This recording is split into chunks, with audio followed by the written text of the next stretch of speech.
Hi there, I'm going to be talking about the role of choice in motor learning and application to strength and conditioning in this presentation. Edward Deci and Richard Ryan wrote the influential book Intrinsic Motivation and Self-Determination in Human Behaviour in 1985. This theory, often known as SDT, has guided much research on the influence strength and conditioning coaches have on athletes' motivation and subsequent outcomes in sport. Deci and Ryan in 1985 also suggested motivation is multidimensional, meaning that a person can be simultaneously motivated by multiple factors. This theory suggests that there are three basic psychological needs a strength and conditioning coach should be aware of. Number one is autonomy, number two is competency, and number three is relatedness. So autonomy supportive conditions. Number one, the provision of a meaningful rationale. Number two, acknowledgement of feelings that may be negative. Number three, attempts to nurture inner motivational resources. Number four, the use of non-controlling language. And number five, the provision of choice. Studies such as Czukowski et al. 2012 and Hartman 2007 have demonstrated learning advantages of self-controlled practice related to yoked conditions. In separate lines of evidence in the social psychological literature, findings show that providing participants with task-relevant autonomy, support, or minor incidental choices can result in superior outcomes when compared with conditions that thwart autonomy or do not offer choice. Drews et al. 2015 hypothesized that motor learning can be enhanced by providing learners with choices, even if those choices are unrelated to task performance. In one study, two groups of participants practiced a golf putting task. While one group, the choice group, was able to select the colour of golf balls, white, yellow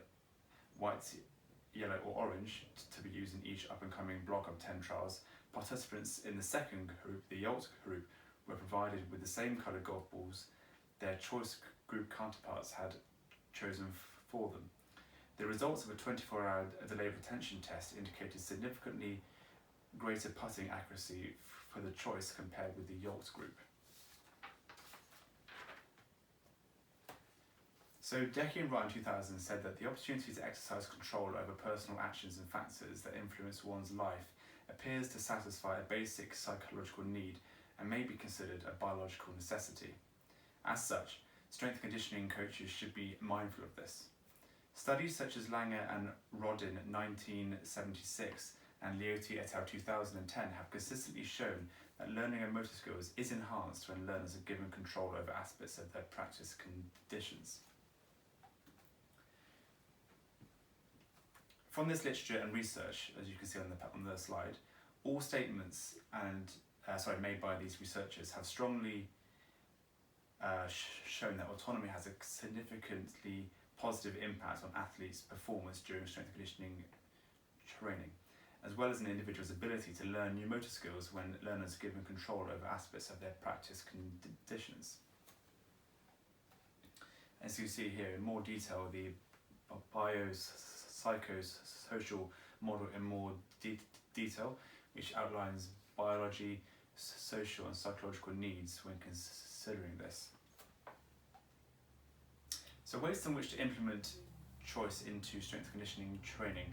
Task parameters, so order of task exercises, number of sets and reps, number three, progression and regression, as well as difficulty of the task at hand.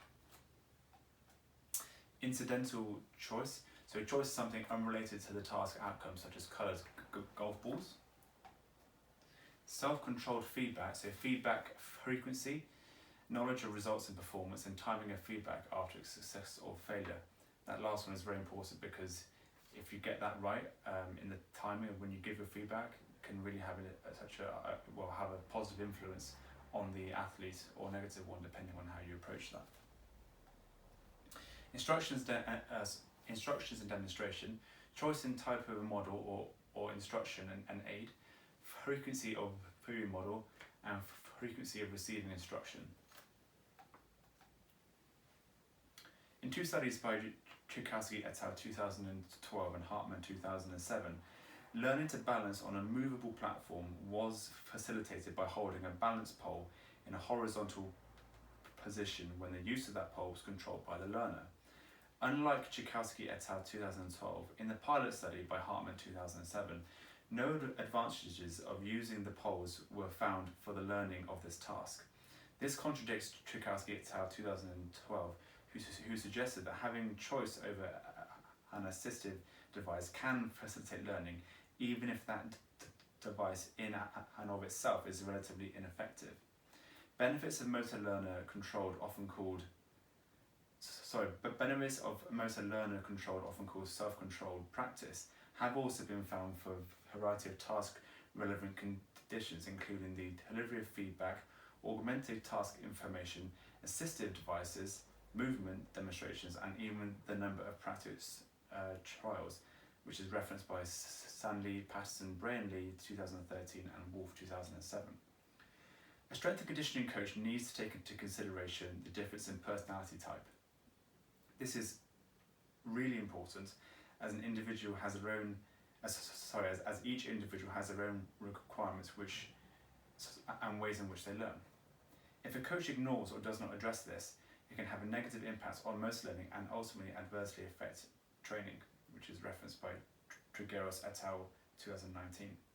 Furthermore, Trigueros et al. 2019 also stated an individual's economical situation is important to consider. An example of this is whether the athlete's family are able to financially support the athlete to attend coaching sessions if the individual is unable to afford this themselves. Another factor could be whether the athlete is going through a difficult emotional or physical time in their personal life, such as experiencing abuse or divorce. These factors influence the athlete's ability to learn motor skills and achieve autonomy. So the coach should make adaptations to achieve a positive outcome. Trigueros et al. 2019 suggested that future studies surrounding autonomy, as well as the self-determination theory, should look at how friends and family can influence the motivation and resilience of the athlete, and which factors are more important until such time as the effects of these influences stabilise with further training. In addition, future studies could analyse longitudinally through experimental models how the coach's controller role influences the resilience and performance of the athlete versus the role of supporting the coach's autonomy, which is referenced by Trigueros et al. 2019. So many explanations have been proposed for the learning benefits of granting learners control over practice conditions.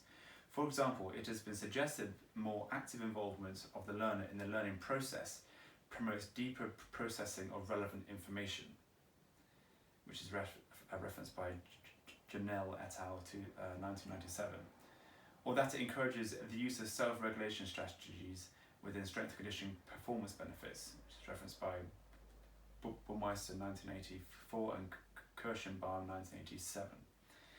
Other individuals have posed a rationale more directly related to motivational influences, noting that giving the learner control over the practice conditions might be, in a general sense, more motivating, which is referenced by Tchaikovsky et al. 2012, or satisfy the learner's need for autonomy, Luthwaite and Wolf 2012, which may enhance learning by increasing learners' perceived competence or self-efficacy, Tchaikovsky et al. 2012 and Tafrodi et al. 1999.